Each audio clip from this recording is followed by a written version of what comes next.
नमस्कार, स्वागत है आपका द दिल्ली डायलॉग्स पर।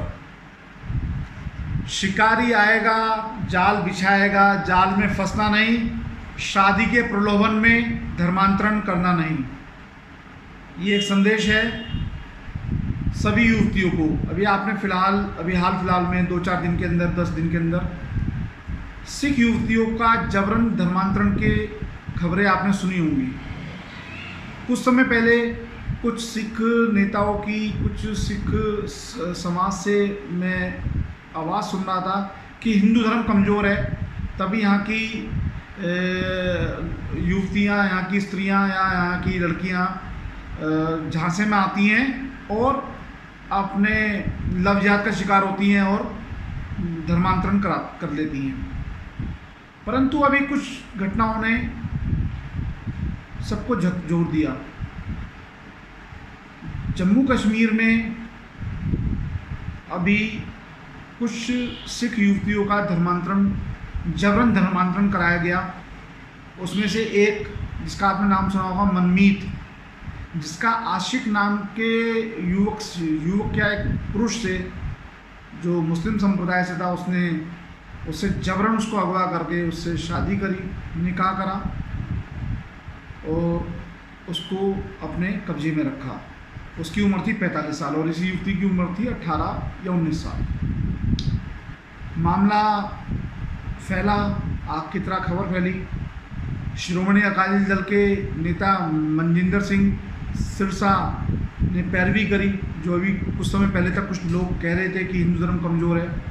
जब उनके ऊपर बात आई, क्योंकि बहन बेटी सबकी एक जैसी होती हैं, बहन बेटी और माँ में अंतर नहीं करना चाहिए, तो जब उनके ऊपर बात आई तो उन्होंने आनंद फानन में जगह जगह सड़कों पर प्रदर्शन किए, धरने दिए, एलजी से मिले और जो युवती थी मनमीत कौर, इसको इन्होंने रिकवर कर लिया और वहाँ से उसको वापस बुला के सुखवीर नाम के एक युवक से इसका गुरुद्वारे में विधिवत तरीके से इसका विवाह कर दिया।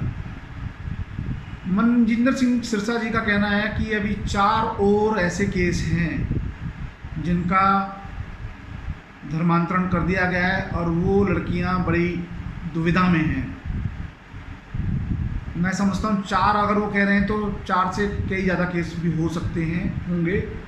परंतु इसमें ये कंट्राडिक्शन ये आई। एक दनमीत कौर नाम की लड़की ने कहा कि मैंने तो 2012 में अपनी स्वेच्छा से धर्मांतरण किया था, 2014 में मैंने मुजफ्फर नाम के युवक से शादी कर ली थी, पर मुझे सिख धर्म से बहुत धमकियाँ मिली कि छोड़ दे, नहीं तो ये कर देंगे, गोली मार देंगे। उसकी YouTube पे भी आप देखेंगे, उसकी वो पड़ी हुई है, वीडियो पड़ी हुई है। देखिए, अगर कोई अपनी मर्जी से धर्मांतरण कर रहा है और वो उस युवती का कहना है कि मैं 29 साल की हूँ, मैं कोई बच्ची नहीं हूँ, दनमीत कौर का कहना है, तो वो एक अलग बात है।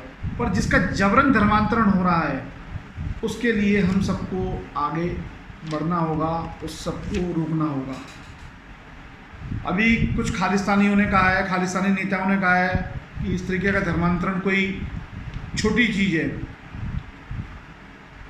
इसको ज़्यादा झकझोरना नहीं चाहिए। तो मैं समझता हूँ कि भाई छोटी चीज़ कैसे है। जो हमारे गुरुओं ने अपनी कुर्बानियाँ दी मुगलों के, मुसलमानों के अत्याचार से, क्या उनको भूल गए हो आप? किस तरीके से उन्होंने हिंदुओं को, पहले तो सब एक ही थे, हिंदू सिख एक ही थे, हिंदुओं को, सिखों को बचाया। तो उनका कर्ज तो युग युगों तक नहीं उतार सकते हम लोग। तो ऐसा क्यों हम सोच रहे हैं कि हम उन उपकारों को भूल जाएं? तो मेरा सिंपल सा कहना है कि व्यक्तिगत लाभ के लिए कुछ नेता, खालिस्तानी लोग, खालिस्तानी सिख इस चीज़ को छोटा कह रहे हैं, पर ये चीज़ बहुत जबरन धर्मांतरण बहुत गलत है। अभी एक घटना अमनदीप कौर नाम की लड़की से को एक उस्मान नाम के युवक ने उत्तर प्रदेश के मुजफ्फरनगर ज़िला में फुसलाया, बहकाया, धर्म नाम बदल के, हिंदू नाम बदल के, जिसकी शिकायत फिर हुई तो वहाँ योगी जी की सरकार थी, योगी जी ने, और धर्मांतरण के खिलाफ वो कानून ला चुके हैं, तो उन्होंने सख्त कार्रवाई करके उस युवक को पकड़ लिया। और युवती को वापस सकुशल उसके परिवार के हाथ सौंप दिया।